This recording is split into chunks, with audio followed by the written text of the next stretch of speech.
Wang Fugui met She in prison and says he witnessed an attempted attack on him. 60-70个泰国人对我们10多个中国人进行那个无差别的袭击。为什么知道是针对佘志江先生呢？是因为这些泰国人相互说话当中就是有在找佘志江，那个时间是他律师会见的时间，然后所以说躲避了这一次袭击。Wang spent 5 years in jail battling charges related to credit card fraud before being found not guilty. He says he became good friends with She when they were placed in the same cell. He's now the custodian of many of the tycoon's alleged secrets. 他有在亚太上留下很多那个待解密的那些档案，目前受到他的那个授权所解密的那些内容只是部分的内容而已，但是这些内容涉及到了那些国安人员的名单。He allows us to take a look. One file in particular catches our attention. It's a dossier about Guo Huaping or Alice Guo. Mr. Wang has moved to an undisclosed location because of fear for his life. We have managed to record a Zoom interview with him, which we will show in a few minutes. Kamakailan lang ay sumabog ang balita na may nahuli na namang Chinese spies sa Germany. Iba pa ito sa nahuli sa Australia. Getting to the bottom of this issue is of utmost importance to our country. Is she a foreign agent? Are there other foreign agents here? The evidence is shaping up, though far from conclusive. But ignoring these questions that strike at the heart of our national security would be the height of folly. Ito po ang malinaw pa sa sikat ng araw. Ang POGOs ay gumamit ng LGU officials at law enforcement. May indications na ginamit rin sila ng foreign interests at pugad ng mga sindikato. May I now ask my colleagues, acknowledging the presence here of the Senate President Pro Tempore, Senator Jinggoy. Thank you for attending, sir. And the Senate Majority Leader, Senator Francis. Thank you for attending, sir. Bago kami bumalik sa executive session, colleagues at lalo na Ms. Guo Huaping, gusto ko panoorin ninyo ang video na ito. Ito pong si Wang Fugui. Nakasama niya si She Zhijiang sa kulungan sa Thailand kung saan siya nag-serve ng time para sa credit card fraud pero eventually acquitted. News articles po mula taong 2023 ay nagkokumpirma din sa kanya bilang dating inmate kasama ni She Zhijiang. May ipapakita po kaming mga Epoch Times na mga news articles na kinukumpirma siyang kasamang inmate ni She Zhijiang. Ayan po. And ngayon, ipapakita po namin sa lahat ang video ng nagawang Zoom interview kay Wang Fugui. Can you tell us your full name? My name is Wang Fugui. Do you consent that this video will be shown in the Senate hearing? For better feedback, you can answer in Chinese. Yes, we will fully support the hearings in the Philippines. Mr. Wang, what is your association with She Zhijiang and how long have you known him? 我是他的狱友，我们是相互信任的朋友，因为我们在监狱里面生活1年半的时间，在我出狱后，受他的委托处理一些他解密档案的一些事务。How did you come to access his files? 应该准确的说，是他给了我部分解密档案的权限，我也只是这些文件中的一个保管者。但每一个文件需要打开的话，都是要由佘志江先生本人的解密口令才能打开。In the Al Jazeera documentary that just came out, you revealed that the file of Guo Huaping was found in the files of Mr. She Zhijiang. How did you come to the conclusion that Alice Guo or Guo Huaping is a spy based on the fact that her file is with Mr. She. 其实佘志良先生保管的解密档案的内容非常多，而且我也只是在他授权下解密了一部分内容而已。郭华平并不是什么特殊的，只是正好有一份他的国安背景的资料在里面。他的情况和佘志良先生有很多相似的点，我也只能说到这里了，因为我不是佘志良先生本人。按照我和佘志良先生的约定，我只能透露这么多了，抱歉。When and how, if you know only that Guo Huaping was recruited to become a spy, would you know the circumstances of her recruitment and why she was specifically recruited? 这个情况，佘志良先生在监狱中就跟我说了一些。首先，所有的国安招募的外勤特务都会有非常详细的背景资料调查，也有专门的黑客小组和同乡会、商会负责海外的资料收集，包括背景资料里面会掌握一些人的秘密和弱点，这也是国安在海外控制外勤的主要方法。比如郭华平的假菲律宾身份，就是这样的秘密和弱点，他只能听从国安的话。佘志良先生的经历也是有相似的特点。As a spy, what was Guo Huaping's assignment? Do you know what information she passed to the Chinese government and what kind of a spy was she? 这些问题的话，需要直接询问佘志良先生本人，因为他是最主要的知情人。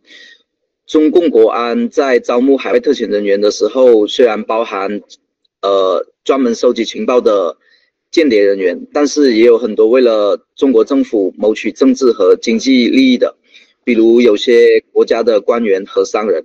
Who else in her family and associates are involved in the spying operations? And if you know the answer, in what ways are they involved? 这个内容的话，我目前没有权限回答你们了，因为太复杂，涉及的面非常广泛。我只能告诉你们，中国政府的胃口非常大，手也伸得非常远。Can you try to explain to us how the casino, online gambling, maybe scamming businesses are related to the spying or espionage operations? 这些当然有关联的，这和中国政府旺盛的情报需求有很大的关系。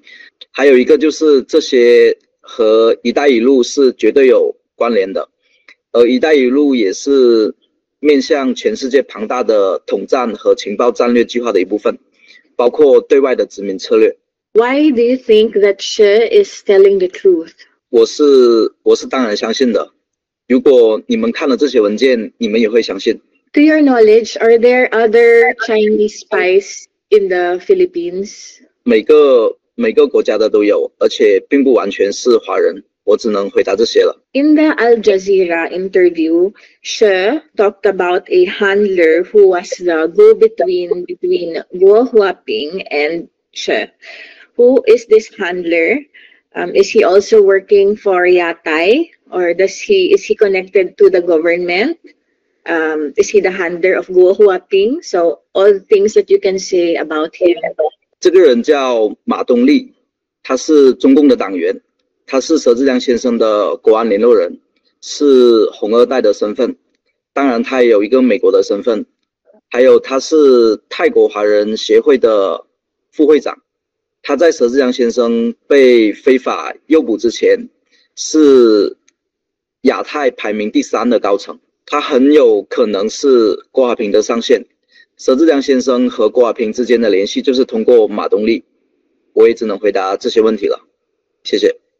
To your knowledge, was Guo Huaping planted here as a spy, like when she was a child, or did she first become very successful, then became a mayor, before she was stopped to work for the Chinese government? 郭华平的竞选本身就是中共国安安排的。After the Al Jazeera interview, Mr. Wang, you had to move to an undisclosed location. Can you tell us why that was necessary? 这个是有必要的，因为不能小看中国国安的海外执行能力。我也希望听证会的议员们注意安全。Have you tried to contact Mr. She after the Al Jazeera documentary? Were you able to get in touch with him? 佘志亮先生目前因为揭露郭华平女士涉及的间谍事件，据悉已遭到了中国政府的严密打压。由于此事件非常的敏感，泰国监狱方面对佘志亮先生实行的严格的监控，已经限制了他与外界的联系。To the best of your knowledge, would she be willing to speak to Philippine authorities, Philippine government, if access to him was granted?